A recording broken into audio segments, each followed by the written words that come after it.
I recently helped an online student of mine, Jeremy, pick up over 30 yards with his driver by doing some pretty simple things to his technique. And I want to share that with you because it's really, really common and it holds so many golfers back. Now, when I looked at Jeremy's golf swing for the first time, I knew he had the potential to hit the ball with the driver in the region of 250 yards, but he was averaging just over 210. And the reason for that is he was doing three things that were chipping away at that potential distance and costing him those kind of 30 yards. If I said to you, where does most of the speed come from in your golf swing, what would you say? The answer is that the majority of the speed comes from your hands and your arms. Yes, the body plays a role and that helps create more speed, but the majority comes from your hands and arms. So if I was to stand to this golf ball and try and do very little with my body, so try and keep my chest sort of pointing at the golf ball, notice how far I can move that golf club with my hands and arms. So my chest isn't really moving, but the club is moving. And if I try and hit a shot where I feel that there's very, very little body turn at all, just hands and arms, I mean, that's gone pretty straight. It's a nice little draw, and my club speed there was 85 miles an hour. So I managed to generate 85 miles an hour with just my hands and arms. What Jeremy was doing is he wasn't generating anywhere near enough power from his hands and his arms. So when we looked at Jeremy's golf swing from the face on, what we saw is he was very, very locked in the wrists. All the way through to the backswing, he wasn't creating any leverage through here. What I want you to do is take a setup with a driver and just stand up in front of you this way. And you're going to take your chest and you're going to rotate your chest to what you feel is, if we were looking at a clock face, 12 o'clock is out here to 1 o'clock and then back to 11 o'clock. So if I did that here, that would be just to 1 o'clock and to 11 o'clock. That's what I'm going to do with my sort of chest. And I want you to have a grip pressure, which is incredibly light. And what you should find happens is as you do that with your body, suddenly, what do you see? Look at that flow. Look at how the wrists are reacting to that. Now, this isn't me intentionally setting my wrists or doing anything with my wrists. It's allowing my wrist to be fluid and to move, so we start to create some leverage in the wrist.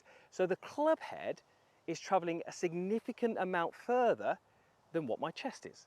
Now, when I gave that drill to Jeremy, I'd almost guarantee that his would have been something like this, because he was very locked down in here. He wasn't allowing the movement of the body to flow out into the club head. And when you lock your wrists, everything moves at the same rate. The club head's moving a little quicker because it's further away, but it's moving at the same rate. So what you can do is you can start to see whether your grip pressure is too tight. This is going to tell you it's too tight, and you can start to relax and get that real kind of flowing motion happening. So we start to really feel how the wrists are transferring that energy from the body out into the club head. Now, one thing I do want to make clear here is you do need to check that your grip is pretty functional. If that grip gets too much through the palm, too high in the hand, you're limiting what your wrist can do. So you need to get that grip right down in the base of the fingers, so it will feel very much you're holding it in the fingers, and the pad of the hand sits on top. That gives you the ability to use the wrists. Then what I want you to do is very simply place a golf ball around about the length of a driver behind you, so around about here. And then all you're going to do is you're going to make some backswings, and you're very simply going to feel like the grip end of the club, so that's in here, points down at that golf ball at around about 3/4 into your backswing. So 3/4 into my backswing, some of you are going to look like this. Wrists are locked, the grip clearly does not point at that golf ball. If I can start to use the wrists, look at that, it starts to point down at that golf ball. So the very, very simple drill is, can you do this to get that feeling of the wrist being nice and flowing and allowing the wrist to work and hinge? And then as you make backswings, can you get that grip to point down there? And what we're starting to see here is around about a 90-degree angle between the club and the lead arm. Doesn't have to be exact, but if we can get that rough 90-degree angle, it means that you've created some energy. That energy you can then release through the impact area. The final little drill I want you to do, spin the club around, make some noise, make a whoosh with the grip. Very difficult to do if the wrists are locked. When they're flowing and they're relaxed and you can get that checkpoint here, you can really start to create some speed through the golf ball. And yes, my body's doing something, my body's turning and rotating and there's a bit of weight shift, but I'm really focusing on that exercise about getting the hands and arms to create that speed. Now the second little exercise was to do with the body and how we engage the body in the backswing. This is my impact bag, which we're going to use in a moment for something else. This weighs a fair bit. I appreciate you can't sort of feel that through the camera, but it's got a bit of weight to it. So if I stood in sort of golf posture and tried to swing this back and forth, watch what would happen to my body relatively naturally. As I swing it back and forth, notice how my body naturally wants to go the opposite direction to what the bag is swinging. Because it's got some weight to it, my body's trying to offset that. So as that bag swings in this direction, my body tips forwards to try and offset that movement, to try and keep me in balance. So what was happening with Jeremy's swing is right from the get-go, we've already said he wasn't really using his wrists, but he was snatching his arms back like this. Notice how there's no body turn, and he was snatching his arms back, and you can see how my lead arm goes across my body, my right arm gets kind of overly bent. And because he was doing that with a little bit of force, what was happening to his body? It was actually tipping him slightly forwards. And then because his arms then started the downswing, what happened? It started to move him backwards. So his movement, I'm exaggerating it a little bit here, was very much this way, this way. So his body was working this way and this way. That's not what we say with great drivers of the golf ball. Great drivers of the golf ball engage the body early, but they shift pressure to this side before shifting it to this side. The body needs to lead the club. If I set up with the club against that bag, if I try to use my wrists and my arms, I can't move that bag. Feel like you try to move that bag through your midsection, your core, and how you use the ground. So I'm going to be feeling like I push into the ground and turn. And I can't move that bag, but look at what's happening to my body. Notice how it's going to the right and a little bit up. And notice how I can bend the club shaft. This is what I want to feel in the driver swing.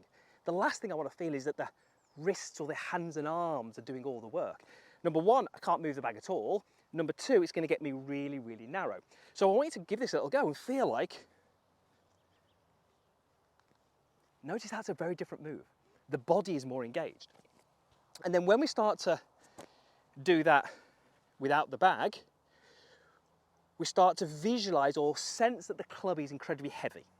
It's not, it weighs hardly anything, but imagine the club is light.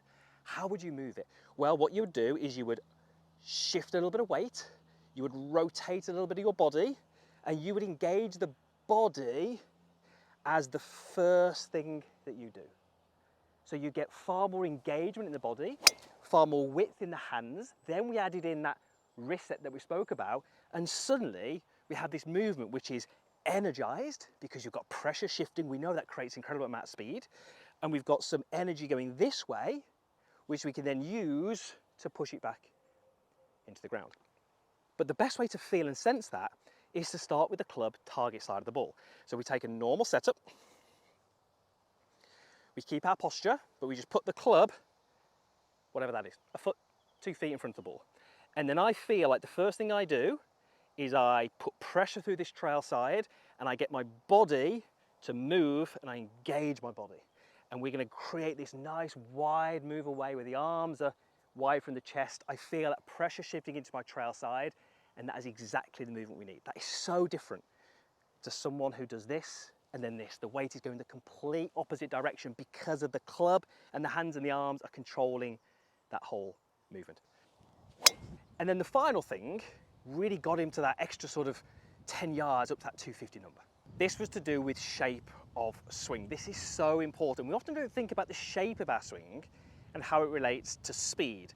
I'm going to do a little demonstration. If you've got something like this, this is that impact bag we used a moment ago. This is brilliant, but you don't have to. You can swing through without anything in place. You're going to hold the golf club in your lead hand only. You're going to take a setup. You're going to hover the golf club above the ground or opposite the bag if you are trying to hit something. You're going to add a little bit of body turn, and you're just going to put the club head behind your body. And then from here, all I want you to do is you're going to add a little bit of body rotation, and you're going to feel it with your left hand. You point the grip back towards your body, which spins the club out to the bag. Bit of body turn, grip points at me, spin the club out. Bag rolled over, and that felt effortless. That speed was effortless. So I can do that again, and I can do that as I'm talking to you because it doesn't take a lot of effort, it just takes a bit of timing, a little bit of sequencing, and we can do that here. But this time, let's get the club up towards vertical. So now, to hit that bag, a few things are going to change. I feel now that I have to take the grip and point the grip more up because the club is so far out this way that I need to have it moving more down. How do I get the club head to move more down? I move the grip up. So to help me move the grip up, I'm going to move my left shoulder up. And if you ask me to hit the bag now, well, I mean, that feels horrible. I mean, it just feels incredibly difficult to even get the club into the bag, let alone doing it with any speed. So again, trying to hit the bag, so weak. There's just no power there because the golf club and the weight of the club, the balance point as we call it, is not positioned correctly relative to my hands. The other thing as well, just on a side note, have a look at the club face. Pretty vertical. As I start to push the grip up and my shoulder up to get the club head to go down, what does the face do? I mean, it's so far open at this point. So the movement I had to make to get the club head into some sort of delivery position caused the face to stay open. Now when the club is here and I'm turning and I'm putting the grip into my body, what's the face doing? It's starting to square up quite naturally. So when we get the club here and we spin it out, we get speed and we get the face squaring up. When it's here, we get horrible movements that are weak and coarse slices. So Jeremy was very steep in his downswing. So he had to make those compensatory moves on the way down. Take a golf club. I've used an alignment stick. Anything on the floor would be absolutely fine. And you're going to set it at around about 4 o'clock. So if the golf ball was 12, we've got 1, 2, 3 is back towards you. This is around about 4 o'clock. And I'm angled it slightly out to the right. Now, the last thing we want is to get down to delivery position where the club is in this position. You can see how it doesn't marry up. What's going to change that is the rotation of my forearms. So you can see how just with my forearms, I can move that club head to be more behind me, which is a position we like, or more in front of me, which is a position we want to avoid. So what I'm going to get you to go up to the top, engage that body, get those wrists working, and then on the way down, you're simply going to match the two. You can see now how my golf club is matched to the one that's on the ground. When you look from down the line, that club head should be behind my hands. The golf club being behind your hands basically means the mass of the golf club, the weight of the golf club, which is here, is behind your hands. In very, very simple terms, that is a powerful position. Up, match the two, and from here, you're now in a position where you can spin the club out. So if you're lacking distance, those 3 drills can help you get more.